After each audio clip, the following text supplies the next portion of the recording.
téléspectateurs, bonjour. Dans notre Zoom du jour, nous parlons d'un phénomène de déconstruction, la déconstruction de la langue française.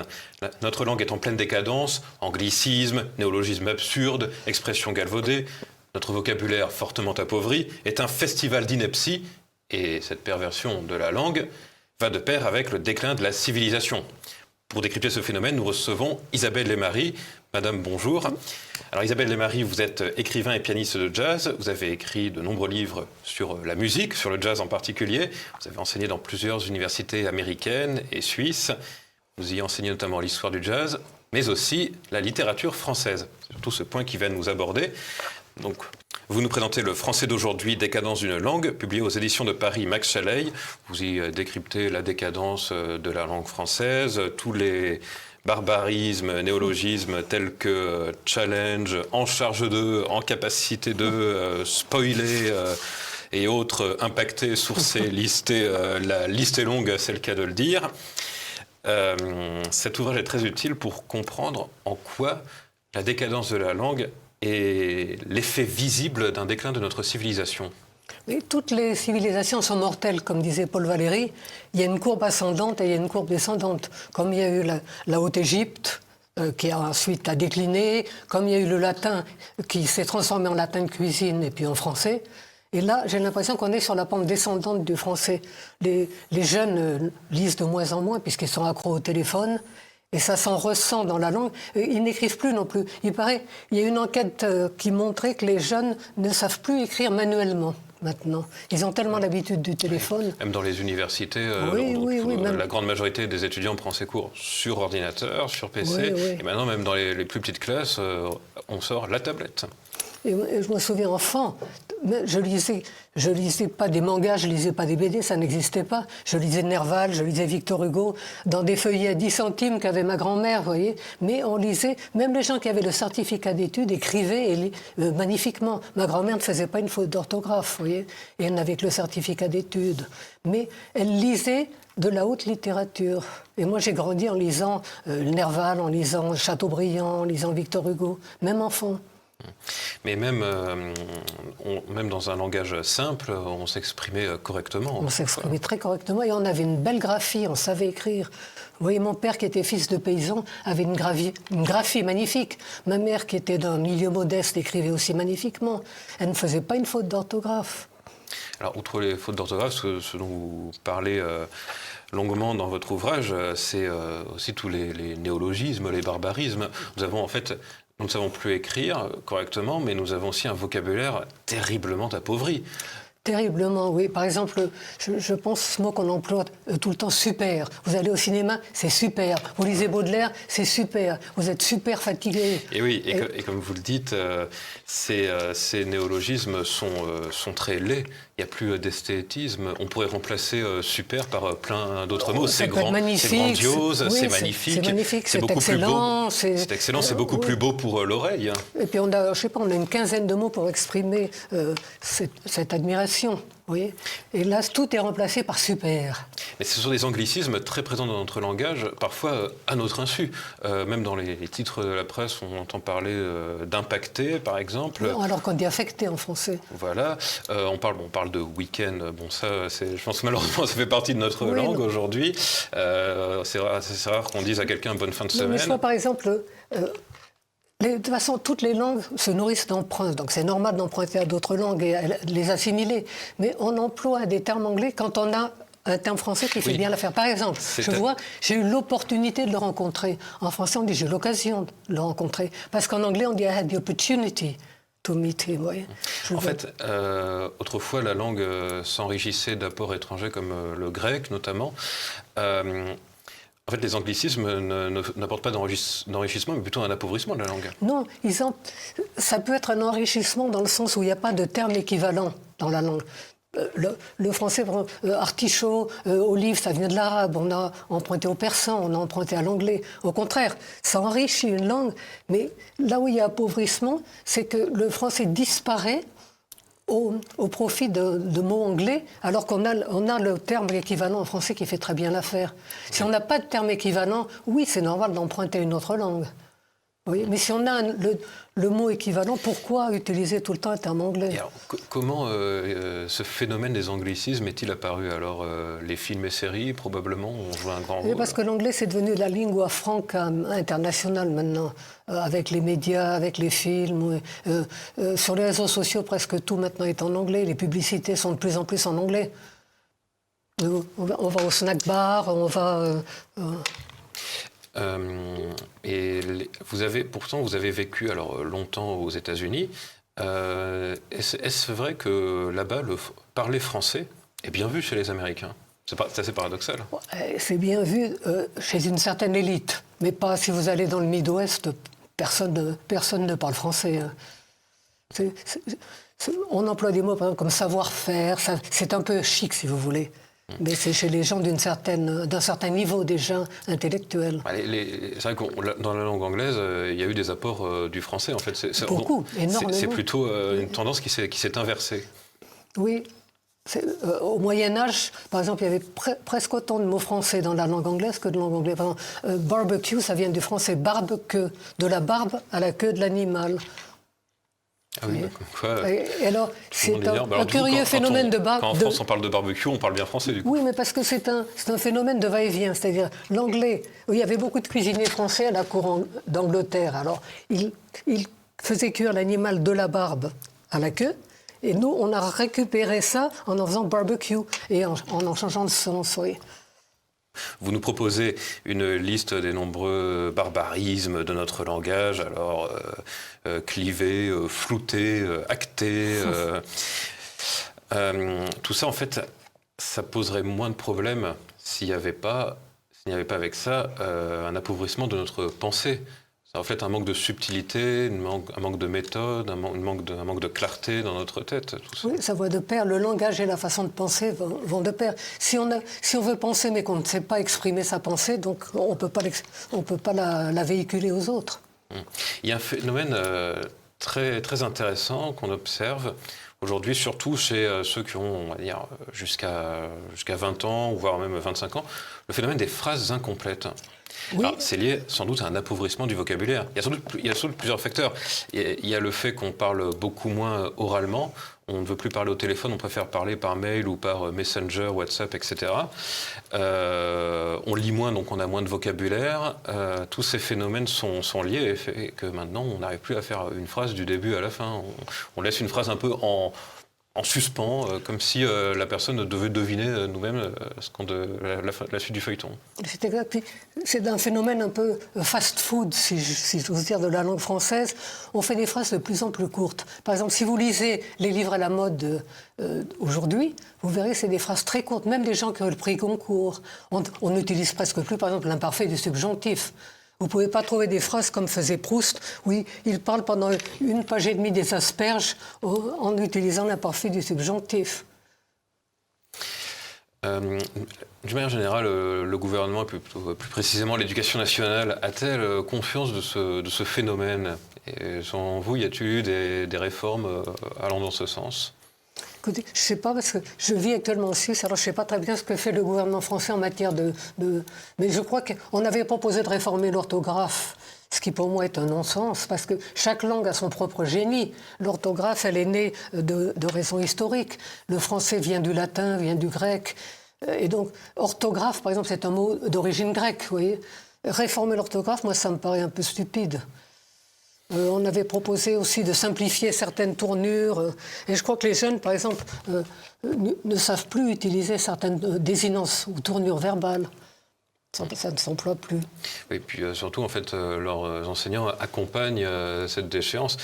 Un exemple très simple, lors du bac 2025, il y avait dans l'épreuve écrite de philosophie le mot recrudescence. Oui. Il y avait, à côté de ce mot, il y avait un astérix avec, en bas de page, la signification de ce mot. Alors on part du principe que les terminales ne connaissent plus des mots qui sont censés connaître. Il y a même des mots qui disparaissent du langage. Par exemple, péant. Péant, c'est un hymne à Apollon. Ça veut dire un péant, c'est un poème lyrique. Ben, ça a disparu du vocabulaire. Alors que moi-même, à 9 ans, je l'employais, ce mot. Vous voyez. Mais alors, Selon vous, cette crise du langage, quelle solution apporter, comment y remédier à n'importe quelle échelle, que ce soit même à l'échelle des enseignants au primaire ou au secondaire? Déjà, les enfants encourager à lire et à lire des vrais livres, pas des BD, pas des mangas. Surtout quand les mangas ont un vocabulaire extrêmement pauvre. Certaines BD aussi. En lisant une BD, vous n'apprendrez pas à manier l'imparfait du subjonctif. Je pense que les parents et les enseignants devraient encourager d'abord à moins regarder le téléphone et à lire de la belle littérature. C'est comme ça. Si vous voulez bien écrire, il faut beaucoup lire. Il n'y a pas de solution. Si vous voulez bien peindre, il faut aller dans les musées, copier les tableaux. Si vous voulez bien jouer de la musique, il faut en écouter. Si vous voulez enrichir votre langue, il faut lire. Il n'y a pas d'autre solution. Il faut vous cultiver. Et alors précisément, quel conseil de lecture donnez-vous pour les vacances d'été, aux petits comme aux grands d'ailleurs, parce qu'on voit bien qu'à l'âge adulte, nous avons des problèmes. Lire les grands écrivains. On a su bien écrire le français jusqu'à la première moitié du XXe siècle. Après, ça commence à décliner.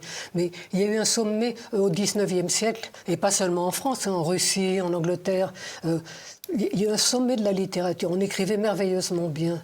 Regardez, vous lisez Baudelaire, vous lisez Rimbaud, vous lisez Victor Hugo, vous lisez Nerval, vous lisez Chateaubriand, c'est magnifique la langue, absolument magnifique.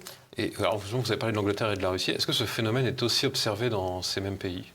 Ah oui, il y a un déclin des langues dans tous les pays. Moi, je vois sur les réseaux sociaux, par exemple, en anglais, en espagnol et d'autres langues, les gens ne savent plus écrire, ils ont des fautes d'orthographe immenses. Et à quoi est-ce que cela pourrait être dû? Pourquoi est-ce qu'au début du XXe siècle, ce phénomène de déclin apparaît? Mais je vous dis, dans toutes les civilisations, il y a une montée de la civilisation et puis un déclin. Et je pense que là, on est sur le déclin. C'est dû au fait que les gens lisent de moins en moins, je vous dis. Et puis, il y a un phénomène naturel, comme il y a une croissance et il y a un déclin de tous les êtres vivants. Et là, on est sur la pente, à mon avis, déclinante. En ce qui concerne la langue, en tout cas. Après, on verra bien si la pente peut être remontée. Par exemple, je vois des gens, bon, je ne les nommerai pas, mais qui passent pour être des écrivains très lus aujourd'hui, de jeunes écrivains. Par exemple, je vois, ils développent une maladie. On ne peut pas développer une maladie. C'est un anglicisme. On a une maladie, elle se développe ou elle ne se développe pas. Développer, ça veut dire accroître. Vous pouvez accroître votre fortune, votre potentiel, mais vous ne pouvez pas développer, c'est-à-dire accroître une maladie, vous voyez ? Et en anglais, oui, I developed a disease. Il a développé, par exemple, un médicament. Non, on a créé un médicament. On ne peut pas développer, c'est-à-dire accroître un médicament. Oui, ça, c'est encore un anglicisme. Alors, que répondre à ceux qui disent que ces évolutions, comme les anglicismes ou la féminisation des mots, des titres, c'est normal, puisque une langue évolue. Le français que nous avons, même au XIXe siècle, n'était pas le même que celui du Moyen-Âge, qui n'était pas la même langue que la langue latine. Que répondre à cela? Oui, mais effectivement, toutes les langues, ça c'est normal, le processus d'évolution. Mais, je vous dis, comme il y a eu le latin qui était très bien parlé à une époque, il a décliné, devenu le latin de cuisine, vous voyez, une dégénérescence du latin. Et là, bien que la langue évolue, on est, à mon avis, sur la pente descendante du français. Alors, peut-être que dans quelques années ou quelques siècles, ça donnera naissance à autre chose, vous voyez. Déjà, Victor Hugo l'avait dit. Il constatait déjà lui aussi le déclin de la langue, mais pensait que ça, en fin de compte, ça donnerait naissance à autre chose, à une renaissance. Mais oui, mais comment expliquer que ce changement n'est pas une simple évolution, que c'est vraiment un déclin? Qu'est-ce qui permet de voir la perte de vocabulaire? Oui, la perte de vocabulaire, la perte de culture générale, je vous dis, l'emploi de barbarisme, la perte de l'orthographe, la perte de la grammaire, notamment. Oui, les fautes on sait de moins en moins le français. Les fautes de syntaxe sont de plus en plus fréquentes dans nos phrases. Et je le constate aussi dans d'autres langues. Je vois en espagnol, je parle espagnol couramment, le mot monstre, qui est comme en français, c'est monstruo. Les gens disent monstro maintenant. Monstro, vous voyez. Les gens ne connaissent plus les racines des mots, si vous voulez. Le problème, c'est que ces problèmes s'observent même au sommet de l'État. On a quand même eu un président de la République qui, lors d'un débat de second tour, a quand même dit à son adversaire « c'est pas de chance ». Oui, il n'a pas dit « vous n'avez pas de chance », il a dit « c'est pas de chance ». Une fois, la moutarde m'est montée au nez, parce que quand il était candidat, il n'était pas encore président de la République. Je me souviens, il avait fait des fautes de français épouvantables. Et pourtant, il est marié à un professeur de français. Ah, on parle peut-être pas du même président. Ah bon, je parle de notre acteur, d'accord, du président de la République française. C'était Nicolas Sarkozy face à Ségolène Royal. Moi, je parle de il avait dit à l'actuel Ségolène Royal, président. c'est pas de chance. Où, quand il était candidat, il faisait encore des fautes de français. Alors, je vous dis qu'il est marié à un professeur de français. Et qu'il était passionné de littérature, qu'il a fait des études de philosophie. Ça n'empêche pas. Visiblement, il a dû avoir un enseignement un peu défectueux à certains niveaux. J'ai une amie à Genève qui est professeure. Quand elle m'écrit, elle fait des fautes monstrueuses. On dirait que c'est un enfant de 4 ans et pourtant elle est professeure. Aujourd'hui, vous avez des doctorants qui font des fautes monumentales sur leur thèse. Ça paraît presque normal. Et je me souviens, je suivais des cours, c'était gratuit à l'époque au Collège de France. Des gens comme André Bastide, Leroy-Gourand, qui étaient des humanistes, ils parlaient un français admirable. Encore dans les années 60, hein, avant 1968, avant la Réforme. C'était des gens d'une culture extraordinaire. Alors donc pour illustrer ce phénomène, vous avez rédigé un texte en français d'aujourd'hui avec sa traduction dans un français plus normal. Alors je vais vous lire un petit extrait. « Je n'arrivais plus à solutionner mes problèmes, je ne démarrais plus rien, même avec des applis dédiées. Je passais mon temps à me prendre la tête et à halluciner. La communautarité dans les transports, la dangerosité des rues, la non-traçabilité de certains aliments finissaient par impacter ma santé, de quoi en développer une maladie. » Et donc vous donnez je vais lire pour nos téléspectateurs la traduction. Si vous, voilà, il y a tous ces... Ça pourrait donner... Ce dont on parlait tout à l'heure, développer une maladie. Voilà, mais tout ça, je pense que tous les téléspectateurs les ont entendus. C'était quoi le début? Je vais juste lire « Je ne parvenais plus à résoudre mes problèmes ». En français, ça donnerait « Je ne parvenais plus à résoudre mes problèmes, à entreprendre quoi que ce soit, même avec de bons outils de travail. Je passais mon temps à broyer du noir et à ruminer. La presse dans les transports, l'insécurité croissante des rues, les aliments de plus en plus pollués finissaient par affecter ma santé au point presque de tomber malade. » Oui, on voit ce mot partout, impacté par exemple, ça me fait penser à empaqueter. Impacté. En français, on dit affecté. Oui, mais c'est que notre langue française est empaquetée dans des anglicismes absurdes. Voilà, oui. Tous ces mots, et traçabilité, dangerosité. Voilà, on ne dit pas dangerosité, on dit c'est le danger qui représente quelque chose. Vous en présentez là une bonne vingtaine, dont notamment le verbe lister que je viens de prononcer. Je vous présente mes plus plates excuses. Lister, c'est pas une faute de français, mais disons que ça ne s'employait pas autrefois. On disait établir la liste. Oui, c'est un néologisme, c'est pas un anglicisme. Mais ces néologismes ne sont pas beaux. Ça revient à ce qu'on disait tout à l'heure. En général, on disait établir la liste de quelque chose. Maintenant, on dit lister. Mais en fait, c'est ça. C'est un mot pour simplifier, en fait. Mais c'est pas faux maintenant. Ça a été accepté par les dictionnaires listés, donc c'est considéré comme étant français. Mais ça ne s'employait pas encore il y a 20 ans, on n'aurait pas dit lister. Mais ça, c'est pas une faute de français. Hein, c'est une évolution de la langue. Alors après, est-ce que c'est une évolution qui va dans un sens qui a toujours existé, ou est-ce que c'est un signe de la pente descendante? Non, je vous dis, tout à l'heure. Toutes les langues évoluent constamment et les civilisations évoluent constamment. Rien n'est statique, heureusement d'ailleurs. Mais je vous dis, il y a quand même un appauvrissement énorme de la langue. Si vous parlez à des jeunes, vous verrez qu'ils ont un vocabulaire beaucoup plus réduit que celui que nous, on avait au même âge. Ah ben ça, je veux bien le croire. Il faut vous dire que je l'observe plutôt que je l'entends. Si vous écoutez, par exemple, les gamins quand ils téléphonent, vous entendez du coup, par exemple, ils disent tout le temps du coup. Oui, du coup, pour le coup. En fait, par exemple, je vois, ils vont dans un magasin. En fait, est-ce que vous pouvez me vendre un cahier? Il n'y a pas besoin de dire en fait. Et puis il y a aussi plein de fins de phrases totalement absurdes, comme finir une phrase par ou pas. Oui, ou pas. Vous avez l'heure ou pas. Vous voulez un sac ou pas. C'est pas la peine de dire ou pas. Voulez-vous un sac? Ou voulez-vous un sac ou non, à la rigueur, c'est plus acceptable. Voulez-vous un sac? Si on n'en veut pas, on dira non. Il suffit de dire, je ne vais pas vous dire, est-ce que vous voulez m'épouser ou pas? Oui. Voulez-vous m'épouser? Il faudrait suggérer à beaucoup de personnes de lire un petit peu avant de faire leur... oui, c'est pas la peine de dire ou pas. Leur demande en mariage, comme ça donnera un peu plus de charme, de romanesque. Quand je les entends, ils disent, au téléphone, ils disent pas oui, ils disent ouais, tout le temps, ouais. Ouais. Ouais, ouais aussi, ouais. Autrefois, c'était les paysans qui disaient ouais.